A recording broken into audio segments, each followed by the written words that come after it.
Okay, so you're probably not expecting this, but in order for me to start this video, I need to confess to a crime.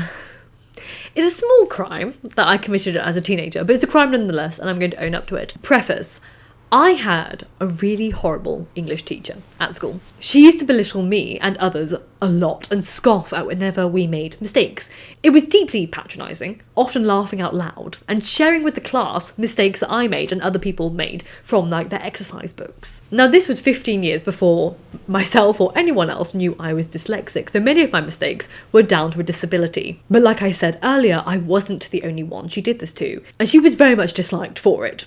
By those, obviously, who were subjected to her. Now, this particular English teacher also often organised the school library. We didn't have a librarian, it was too small a school. It's around the size of this room that I'm in now, and that's a kitchen and a living room combined, to put it in perspective, and it's tiny. Now, when I was 11 years old, I really enjoyed Of Mice and Men. So when I was 16, I decided to try and read The Grapes of Wrath. Now, at age 16 in the UK, I was taking at the time exams called GCSEs, and you progress onto the next stage of schooling for 2 years before going to university. And these exams at the time are so life-changing, everything depends on them, you're studying like crazy, and I was so stressed that I never finished The Grapes of Wrath before having to return it to the library to graduate from that school. So I entered the library on my last day to return the book, and Miss was there, propped up at the library desk. And I remember her taking the book from me and saying, "Ooh, that was a big book for you. Did you manage to finish it?" And I was a bit shy and I just shook my head. And I kid you not, she replied, "No, I didn't think you would have." She basically told me that she was baffled as to why I even borrowed it in the first place, because she knew I'd never be able to manage that. So, the library system depended entirely on paper cards back in the noughties in my school. So there was like a mini filing cabinet around yay big, and that sat on the desk, and it stored these little library card slots. They were like little paper folders like this, they were bright pink, and in each slot fitted a paper slip. Now these paper slips usually nestled inside the book cover of each book, so when you returned the book paper was taken out of your library card slip and put back in the book. Now I watched Mrs. pull out the little pink library card slip from the filing cabinet for The Grapes of Wrath, and then around that time someone came over to her. I think it was to get a book down from a high and up stall, because we didn't have even ladders. It was a ridiculous library, it was very badly organised, but obviously the teacher had to go and reach it for the child, so she left and I stole The Grapes of Wrath. I went into the little cabinet thingy, I pulled out my pink card, I pulled out the piece of paper for Grapes of Wrath, I tore it up, threw that in the bin, put my little empty slot back there, and ran out the library with The Grapes of Wrath tucked in my blazer pocket, and I still have the copy to that day. Now it's wrong, you should not steal library books, but after years of belittling and patronising me, I basically had enough with her elitist attitude. She had firmly put me and so many other girls in the class in the camp of not being capable of reading big books, and she made us all know she thought that way of us and feel ashamed and humiliated for it every single lesson. When I used to read out loud in the class, I'm already nervous because I can't read very well. Again, didn't know I was dyslexic.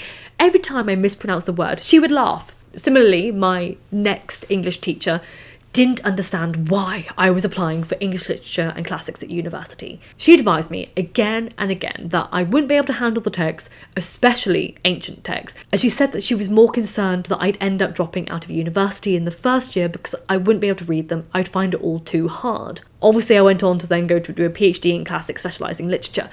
But why? Why did I end up doing that? No, it's not because I suddenly became super intelligent overnight or somehow overcame my dyslexia magically. No, I did well at university and I got to the PhD level, not because I became clever, but because I found out the books weren't as hard as everyone kept telling me they bloody were my whole life. And I found out over the many years of university that certain texts are gate-kept by being labelled as hard. And it's always by people who have never read them themselves. Always. Anyone who has read these texts will never tell you they're too hard to read. Whereas people who have read them will usually encourage people to get on with them. I realise now I'm talking in terms of classics. So if I say classics, I'm kind of referring to ancient classical texts. And if I say the classics, I'm talking about more the modern texts like Charles Dickens and things like that, i.e. the modern canon. So when it comes to classic texts, ancient classical texts, I found they weren't complicated. particularly not like philosophers like Kant and Deleuze. But even people who specialise in like Kant, after spending decades studying those books and writing about those books, they will also say they are hard. But even those experts would never discourage other people from giving them a go. Never have I actually met an academic in my field who has read these texts and discouraged anyone from reading them, or told others it's too difficult for them to read.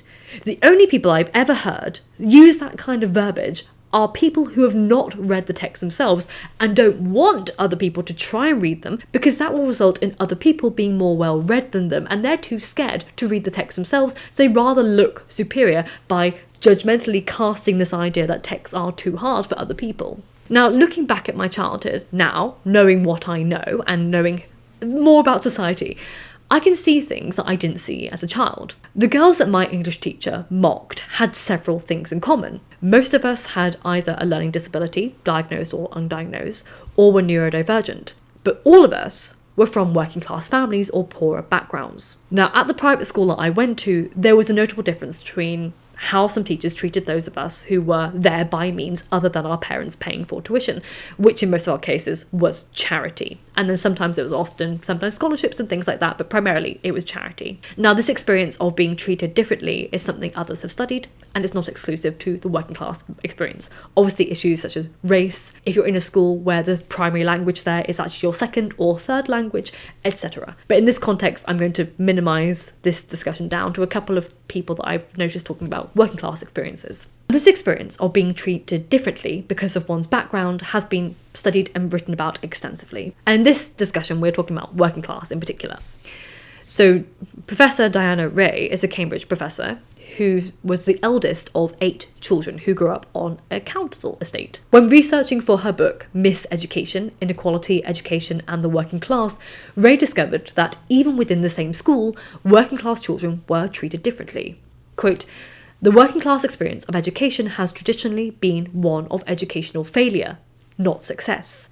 Central to working class relationships to state schooling is that it is not their educational system. The system does not belong to them in the ways it does to the middle class, and they have little sense of belonging within it." As such, Professor Ray argues that social mobility isn't the best solution, as it doesn't solve the problems of isolation or being treated lesser than by others within the same environment. And this treatment isn't just from peers, it's most damagingly from teachers, who often have lower expectations of the intellectual capabilities of working class children than they do others.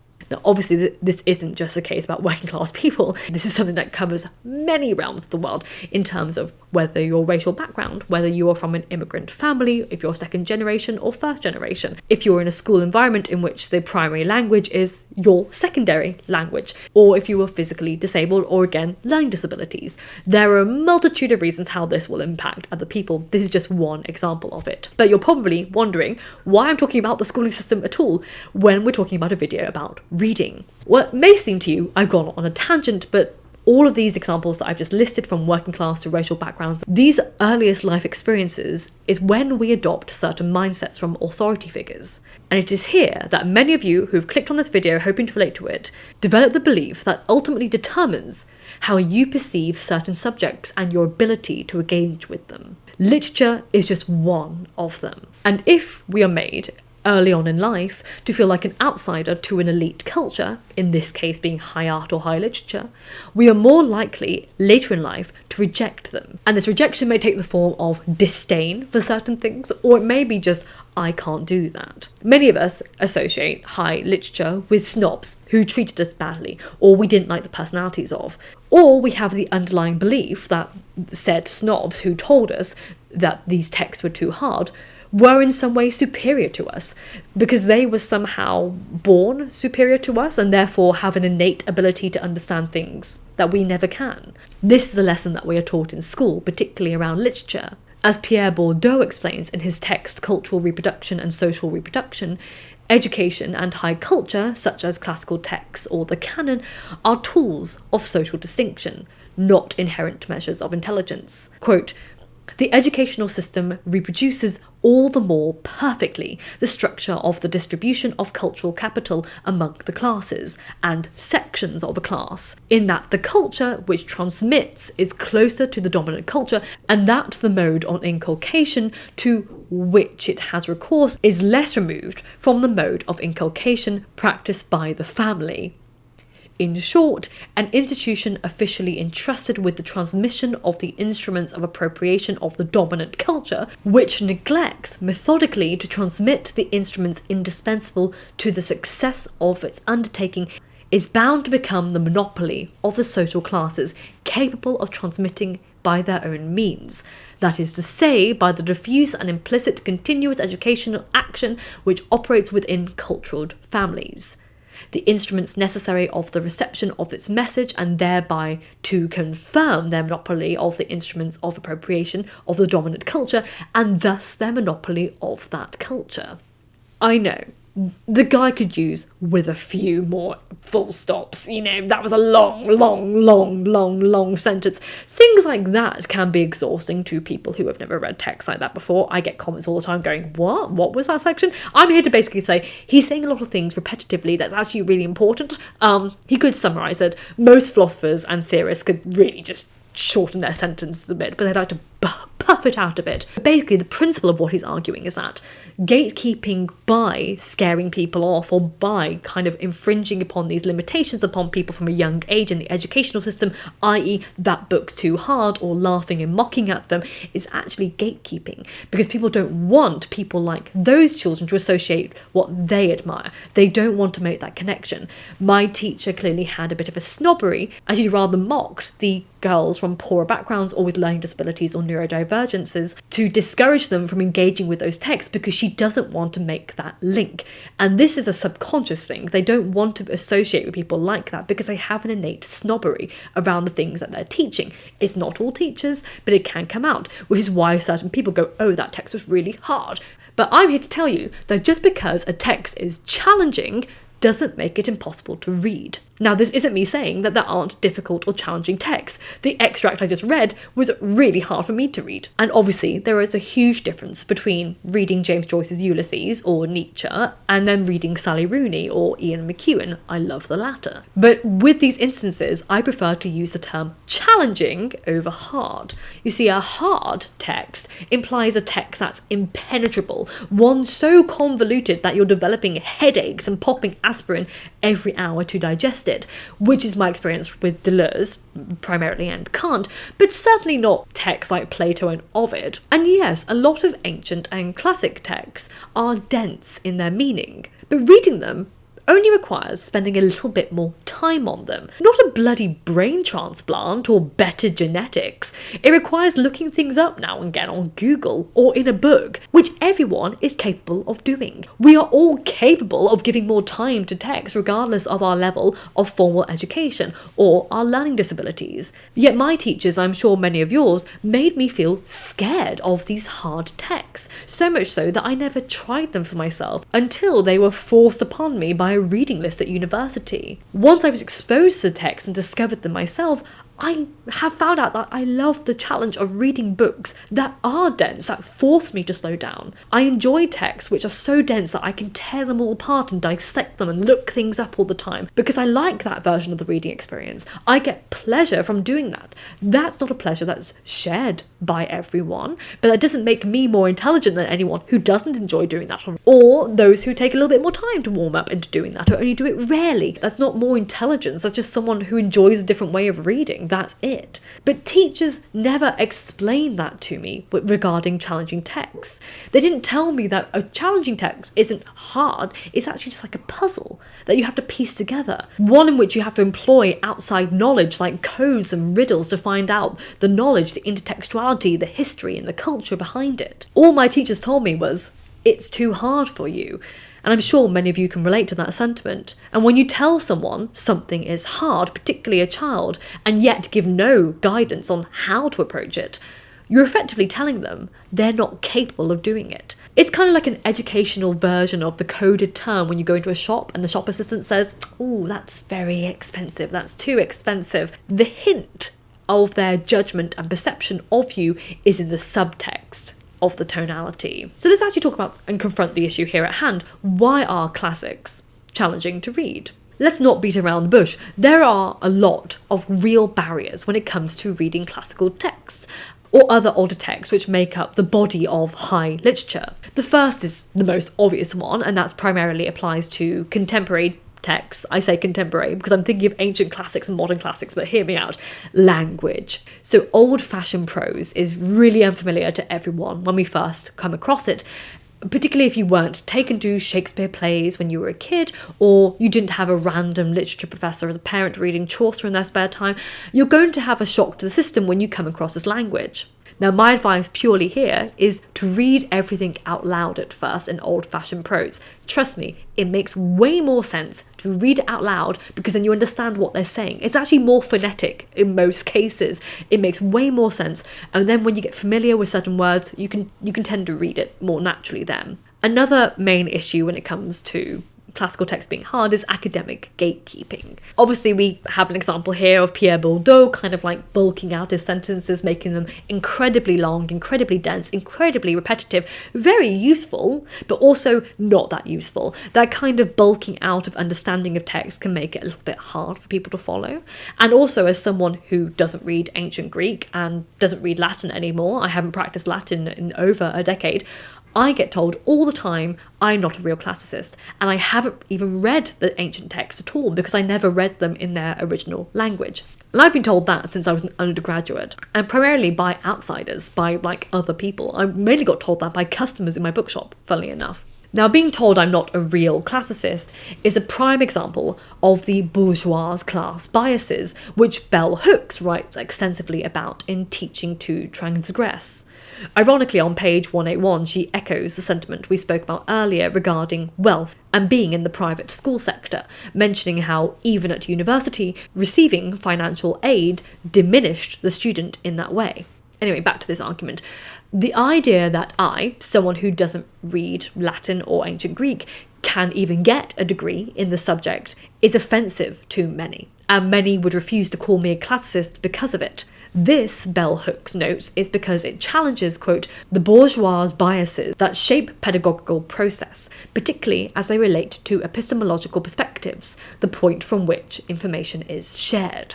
Now, because I only went into academia and started this YouTube channel as a personal vendetta against every academic snob who projected gatekeeping tactics to prevent people like me from reading certain texts, either by scaring them off or by shaming them for not reading them the correct version of them, I shall continue my mission to make these texts, and academia in general, as accessible as possible for all, and give you tips on how to approach the classics, both ancient and modern, without feeling overwhelmed. So first, let's emphasize this. You do not need to be a scholar to get something out of these books. All you need is a bit of curiosity. You also don't need to prove anyone by how well read you are, by reading the hardest versions of them or everything, i.e. reading them in the ancient languages first, etc. You can read translations is absolutely fine. Now, I always recommend just going in at the text and then seeking aid depending on where you find yourself stumped, if you become stumped at all. So say you're reading a Shakespeare play for the first time and you're struggling to get into the flow with it. I would say watch an adaptation on the internet before returning to it.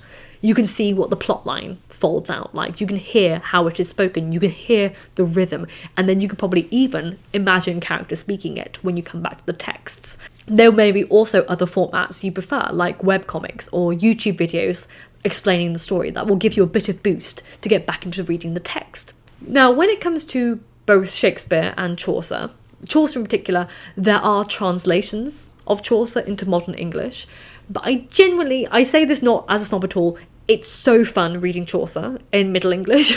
So I feel like you get way more out of it reading Middle English than you would the actual text itself. The stories are interesting, they're fine, but actually the play that he does with language is where all the humour really comes in. So I would recommend reading them in the old language, but again, reading everything out loud. I've got a great version of Chaucer, which is called Riverside Chaucer. It gives excellent footnotes to aid with reading, and it makes the process really fun. But a prime example of how I got into Chaucer was I read a York student edition of The Wife of Bath. Bloody amazing. I loved it. So I will link that down below if that still exists. It's a really good story to get into Chaucer. You can probably get this copy secondhand somewhere for cheap, and it has really good footnotes, explains it, before you go into the rest of Chaucer. You can kind of read the stories as they are. But please don't make the mistake of watching Chaucer videos online. I just remember the undergraduates that I was with didn't read The Wife of Bath, and they all went and watched a YouTube video of a Lego Wife of Bath, and because the person didn't understand the language that Chaucer was using, they told the story completely wrong. So when they said he stole her maidenhead, they had the Lego person chop off her head instead of R-word her. So when it came to discussion and everyone was talking about beheading her and getting really confused as to why she carried on being a figure that was mentioned being alive, it's no, don't do that. I would say really when it comes to approaching these hard texts, the key really is to just read them at first without actually looking into any secondary resources and confusing yourself. Only actually turn to the internet or turn to a footnote and things when you're stuck. But persevere with the text yourself and have your own opinion and understanding of it before imposing secondary opinions into your brain by reading secondary material.